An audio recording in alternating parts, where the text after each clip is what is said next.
most proud skill, it does have all to do with programming. Because, I've always wanted to be a video game creator. And when I was in high school, I figured that I wouldn't probably be able to go to college. Because at the point in time, my family were in a lot of really bad straits.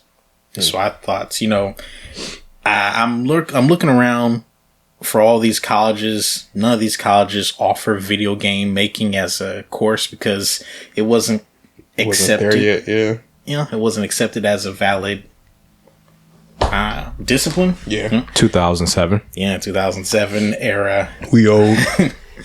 So I was like, if I'm going to learn this, I'm going to have to teach myself because no one's going to be able to teach me. And I'm probably not going to be able to go to college for this. So I was just like, I'm just going to start reading every programming book I can until eventually I'll figure out how to make video games. So for like 5 years, I struggled through learning my first programming language, which apparently is one of the hardest languages to learn, C++. There's a hint for anyone who wants to learn how to program video games. Don't start with C++. Learn C#, not C++. C#. Learn C#. And eventually I learned C++ and immediately abandoned it for C# so I could use Unity for free. And I regret wasting 5 years learning C++. I was there for that art. That was a real bash your head against the wall type art. Yeah, that was the Dark Souls of video game design. Oh, art. yeah. That is a perfect way to put that because that was just hard mode for the sake of hard mode. Yeah, I didn't know the internet was young, man. You couldn't just go online and go like, hey, free video game engine, man. That shit didn't exist in 2007. You know what you would get if you search that? You get those commercials with those dudes playing the video games with the controller. Oh my god, I hated those commercials. As soon as I'm like, they holding controllers backwards and doing. Want to learn how to make video games? Dude, you're playing a video game. Radical. Oh my god, I remember those guys. Terrible. Yeah, that was a rough time. But throughout the years of making video games, the thing that I'm actually most proud of isn't anything to do with programming. I like arts and crafts. I like making board games by hand. And that was the thing that I had the most fun in ever. Because I'll tell you about the first board game I ever made. It's this game called it Bastards. Because it was a monster catching game based off of certain other monster collecting games. It was based off of them so much that we decided to name it. Well, the working title was Bastards. But one day, when I came home from work, my power was out because of a storm, and I had nothing to do. Couldn't play any video games. Could barely read anything. And I thought, I want to use this time for something. And I decided that something I was going to do was to make a video game, but not a electronic video game. I wanted to make a board game.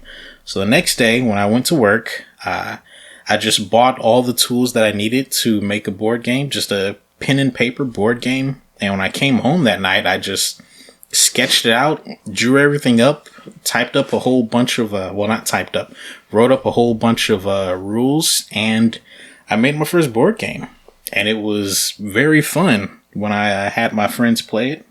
It was fun. Yeah, we enjoyed playing it. Yeah, I had Breezy and my godbrother play it, and they were playing it on the night before Mark's wedding. Yeah, I remember that. Yeah, you guys are telling me about it. You guys are telling me about it. Man, that shit took so long. They played one game of it, and that one game took 4 hours.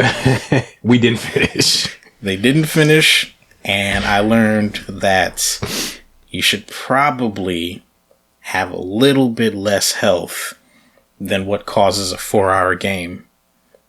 And, that's what alpha and beta testing is for. Yeah. Shit, we played it 4 or 5 months ago? A couple months ago, yeah. Yeah, we started refining some of the rules, and we had I had a lot of fun with it. We had a very swift... That was cool. like 30-40 minute game. Yeah. After the health was adjusted. Quick. Yeah. Fun. Quick, fun. Oh my God. Everybody's ready for another one after you're done with Just that. gotta do some more player testing, whatever, and we can ship it out to the world. Like, Yeah. 3.5 hours left over. It's like, wow, what are we supposed to do with all we this do time? now. Watch a movie, just something to eat. I think I've played quite a few of your games, digital, board game, and not just because you're my friend, but I was impressed each and every time. We got Appreciate it. Fennec, Asmo, Bastards, shoot, remember Flip? Remember the Oh yeah, I always got. remember the digital flipped? Yeah, I remember digital flip. Yeah. That was. Yeah. It exists. It was a try. It was a try. Open world ish It was- card game. I had started learning Unity in 2013. I Yeah. made Flipped in 2014. So it's been a while. I've learned some stuff since then. Yeah. A couple things. I mean, definitely, yeah. I mean, it's constant. That's all it is, right? Constant improvement, constant growth. As long as you keep moving forward. Yeah. Nah, did you get to see Asmo when he made Asmo? I saw the video you put on YouTube. I didn't actually physically play it, but I saw it. I really like the particle effects. I don't know what to really call them. Like the cherry blossoms you had like blowing and stuff. What was that? That was really cool, and I like the It's particle. the simplicity of it. Yeah. Because I feel like it's one of the things that I feel about games, and I try to think about it too. Like when we do our things or whatever, it's like go to the root of it and like just tear everything away. Tear away the graphics. Tear away all the stuff that's like that is now make video games good. And like where did it start its course? You know what I mean? I feel like Osmo does a really good job, but like where video games started and showing like the simplicity, how you can make something simple, beautiful, and fun at the same time. And I think that, that's something that I think that's why the indie genre is getting a big push now, because it's like I don't need a Ferrari all the time. It's like my little Ford Focus is cool sometimes. You know what I mean? Yeah. And I think that's a great representation of it. Like sometimes you don't need all the bells and whistles. You just need something that's good, functional, and entertaining. Yeah, the root of that, right? I decided to go with that really, really reduced color palette because I couldn't do anything else. I was like, dude, with what I was using at the time, I only had free assets and stuff.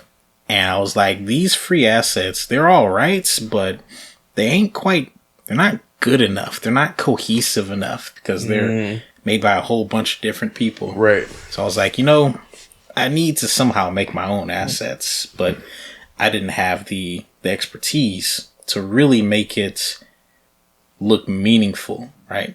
I wouldn't be able to actually make the game look scary with my own skills. Gotcha. Unless I made it look surreal. And that's where the three colors, black, white, and red, and it's those the first person view with just those three colors. That's where that idea came from. I think it works really well, because I mean, think about like back in the day.